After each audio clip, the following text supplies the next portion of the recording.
Hello everyone. Let us resume with chapter 6. We have learned the introduction and chapter 1 to 5 in the previous video. So let us start straight. Let us dive straight to chapter 6. Okay. So in chapter 6, we see an important point in John Carey's life.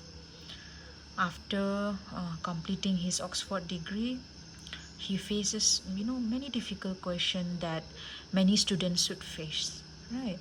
Should he choose a secure career, or should he follow his passion? Since he was uncertain about his future, so what happened is that Gary took the civil service examination as a safety net, which means safety net here means for security. Okay. uh, he worked very hard for the exam. It is a very difficult exam in all England civil services exam. He performed well in the interview, and he was offered a position. However, deep inside, he wanted to continue studying literature, rather than take up a government job. Okay, he decided to take up a government job because he faces financial security. So what happened is that he asked the board of members if he can resume the government job after he completes his research. Okay, so but one good fortune arrived at this moment in life, and that is that he received a scholarship. Okay, research scholars get scholarship, right? If you work hard and if your thesis is good, if you can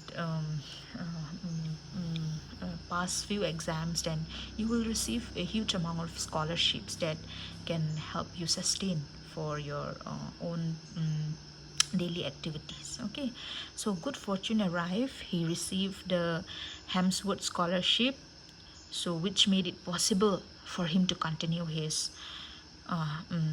studying literature rather than take up a government job. Okay, request deferment, which means that he requested the interviewers to grant him to continue his studies, right? But then he won the scholarship, and he chooses the scholarship. Okay, so he moved to Merton College, which is also a college under Oxford, right? So he found an inspiring academic environment. Here, Merton College is also under Oxford, and he got that college for him to continue his research. Okay, and in that college, he met remarkable scholars like Hugo Dyson, W. Garrett, whom he truly admired. Okay, these are great writers, great thinkers, and most importantly, Helen Gardner became his supervisor. Right, in research you have a supervisor who will guide your research, and that is it. Helen Gardner is also an important modernist writer and critique. Okay, so you can search more about Helen Gardner. Helen Gardner became his supervisor. So under her direction, so Gary began doing his research on John Donne. You know John Donne, right? The metaphysical writer that you have been studying in your UG. So John Donne is one of the most important metaphysical poets of English literature, and um, Carey chooses Donne for his research topic. Okay, and John Donne is also not an easy poet, so the research was not easy, and Carey would spend long hours in libraries, and he would read manuscripts. All right, he would read manuscripts, and he would have to read historical documents, read a lot of texts to work on his thesis. So through his hard work, he made a very important discovery. And what is that discovery? He identified Nicholas Hare as a forgotten poet connected to Dawn's circle.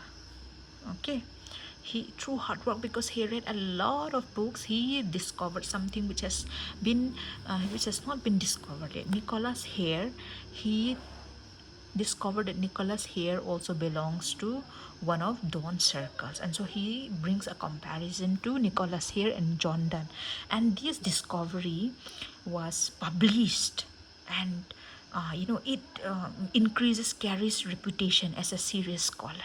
Right, a scholar is one who tries to find something which has not been explored yet. So if you bring something new to the world, then your reputation as a scholar is celebrated, right? So like that, Carey's reputation was also growing, because he discovered Nicholas Hare, and he compared Nicholas Hare with John Donne in his thesis. Now, this chapter also shows that um, learning does not happen only in books, right? So while he was a scholar, he started teaching at Christ Church, which is also a college. Scholars can do their work and teach at the same time. Like our HOD, Sir Don, is also a scholar, but he's also teaching in our college like that. He begins teaching at Christ Church, and he observed, okay, while teaching at Christ Church, Carey observed the realities, okay, of class privilege and social inequality. Okay, he class privilege, because he could see that, in good colleges there are some wealthy people who enters the college because they have money. They enter the college through back door, and for Carey, this was unfair, and he does not appreciate it. Okay, and he observed class privilege at Oxford, because like I've told you, there are many who comes to Oxford because of their parents' money, because their parents could afford, not because of merit, or not because they are intellectually capable. Okay, and he sees class privilege, and he would see that some wealthy students have good connection with some professors, right? Some wealthy students can access maybe some expensive books or journals in the library and all that. Okay, so he sees class privilege in Oxford, and he is very um, mm, mm, he is very he is not happy about it.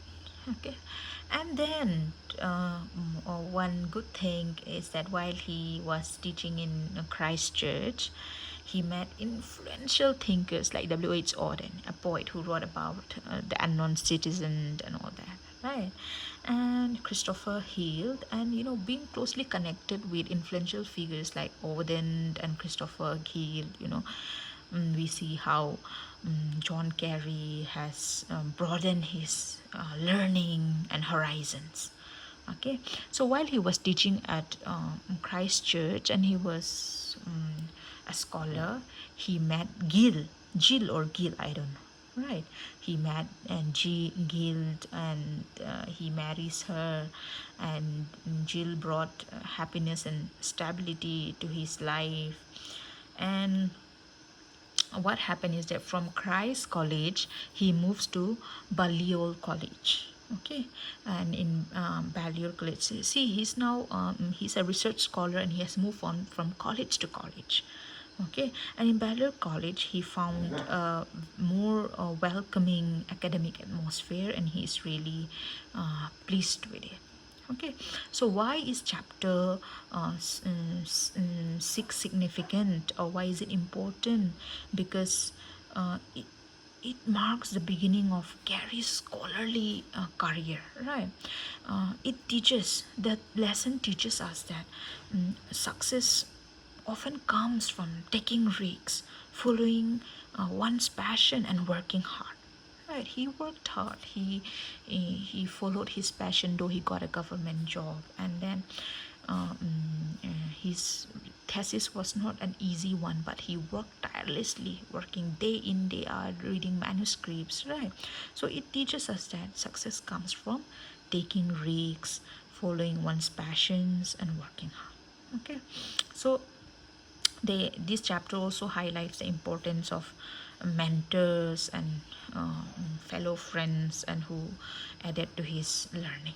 Okay, so this chapter is important because it teaches about perseverance, following your passion and working hard.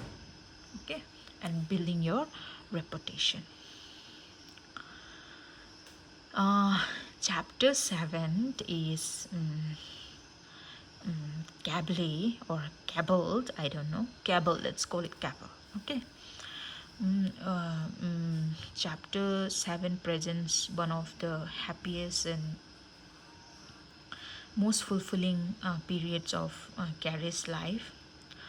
Uh, so, after teaching at Balliol College again, Carrie and his wife settled at Cabell College. Okay. So, looking back, Carrie remembers these years as a time of joy, intellectual growth, friendship, and self discovery. Okay. Jill worked as a teacher, and together they enjoyed ordinary pleasures. They bought a small white mini car. It's written in the book. Okay, they bought small white mini car and a kayak named Peep. Okay, they spent time. So they spent time exploring, enjoying picnics, and so these experiences often comes from these experiences remind us that happiness can come from simple moments rather than wealth or status. Okay, so during this period, Carrie became an even more what is that passionate reader. Okay.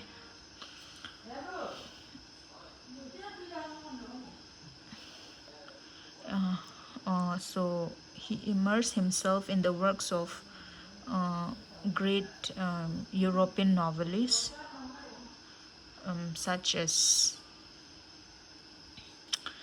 he immersed himself. I'm so sorry for the disturbance.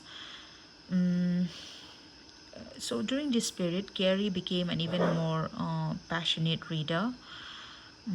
He read European novelists like Dostoevsky, Tolstoy, Flaubert, Stendhal, Thomas Mann, and Zola. These are great European novelists. Okay, so when he reads this Russian literature and the writers from Europe, it led him to question about human nature, suffering, morality, social injustice, and history. Right. So through these writers, Gary learned that literature is not merely entertainment. It helps us understand life and society. Okay, and in this chapter, see throughout the book we have seen how he has met several influential figures, right? So scholars like C.S. Lewis, W.H. Auden, and Douglas Price, they also add to his intellectual growth from their learning, from getting associated with them. He really learned a lot. Okay, Gary also, developed innovative teaching methods, and this because he has shifted from one college to other, right? So he has developed innovative teaching methods, and he throughout his teaching career, he encouraged students to engage deeply with literature. Okay. However, see, he has met C.S. Lewis and Auden. Okay, throughout in this chapter. However, we see that life at Cabell was not entirely good as well. So Carey became he became more aware of class divisions and privilege within Oxford. Okay, so the college that he has been attending, from Balliol College to Cabot to the Christ College, all these are under Oxford. Okay, so he became more aware of class divisions and privilege within Oxford, and he could see that wealth often influence status, and some students get admitted because of wealth, some get more closer to professors because of wealth, because their parents have money. And because of this experience, because he could see the differences going on, he talks about elitism, okay, and social hierarchy. He tries to talk about class divisions and social hierarchy. Okay, and then he begins to learn that he learned that intelligence and character are more important than social class, right? So, and at the same time, in this chapter we see that Carey undertook demanding translation projects. Translation is not easy, but he was someone who is very earnest, who works very hard, and he tries to um, work on translation projects. He worked on Milton and contributed to important scholarly works. Okay, so he was passionate, he was disciplined, he was dedicated, and as a result his reputation as a scholar and critic also grew. Right. So why is this chapter important? Okay, this chapter shows that literature, friendship, teaching, personal reflection, they all contributed to the intellectual growth of John Carey. Okay. Um, it also reveals Carey's growing awareness of social inequality. And then this chapter also teaches that education is not only about gaining knowledge, but also about developing fellow feeling, wisdom, and a deeper understanding of society. Right, he read the European books, and he tries to question, he tries to understand life. He sees class privileges, he makes friendship with famous influencer writers. So this chapter is also very important. Okay, his intellectual growth is increasing more and more, right? Now chapter 8, St. John Street and catching up with the Victorians. So chapter 8 introduces a new phase again, a new time in John Carey's life. So in this phase, this chapter begins with Carey and Jill moving to a Georgian house on St. John Street. Okay, so they bought their first house. For the first time, they had a real home of their own. It is mentioned in the book that although the house looked old and dark from the outside, it was warm, comfortable, and full of character inside. Okay, and this became a place where Carey could study, write, think, and build a family life. Okay, so one of the most enjoyable aspects of this period was gardening. They love gardening, and they created a beautiful garden filled with flowers, vegetables, and fruits. Right. So gardening also taught them patience and discipline. The gardening was like providing them a balance to the demanding world of academic work. And then professionally, Carey continued to work hard. Okay, he did translation works, and he translated important texts such as Milton's Paradise Lost and Paradise Regained. Okay, and he also contributed to the New English Bible Project, and he engaged extensively in research. All right, so he does not stop after he does not stop learning. We see how Gary is continuously working hard to deepen his understanding of literature. Okay. Then, mm, through discussions and friendships and from teachers and scholars, uh, mm, he shared the intellectual journey with a lot of his friends. We see in this chapter it was also written that he had um, a lot of contact with C.S. Lewis, W.H. Auden, Roger Minrose, Douglas Price, and others. Okay, and then what happened is that he also traveled a lot in this phase.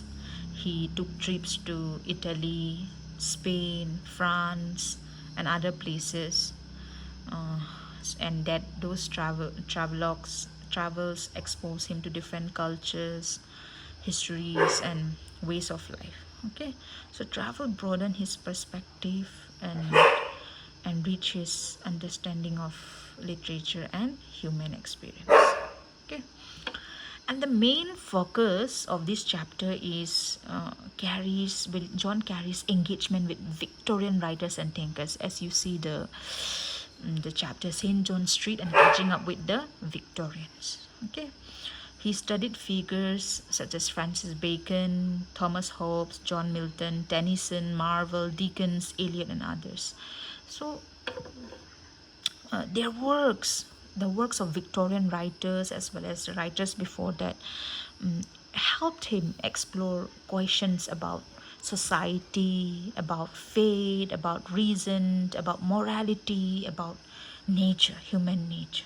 Okay, so you see Charles Dickens, he wrote Hard Times, about society and the gap between the rich and the poor.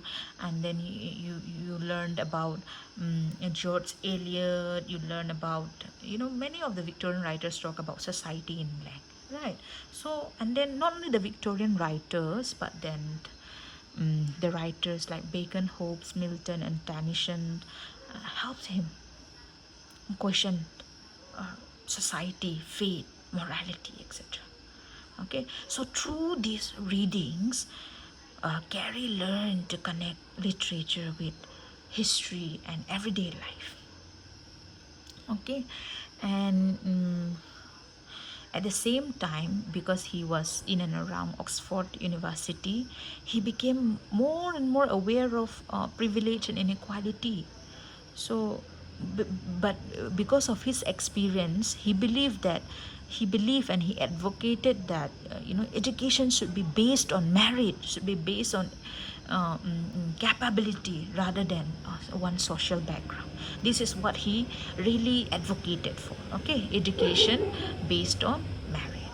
So this chapter demonstrates that learning comes from many sources. It can comes from books, it can comes from teachers, it can comes from friendship, travel, nature, and everyday experiences like gardening, like his fellow friendship with other great writers and thinkers. So he continues to be curious about the world. Okay, and moreover this lesson teaches us that real intellectual growth is a lifelong process. Okay, and it is shaped by both academic study and the experiences of ordinary life. All right, so that is the explanation for uh, chapter 6, 7, and 8. Mm, we shall continue with the next chapter in the next video. So sorry for the disturbances. uh, we shall learn the next chapters in the next video. Thank you.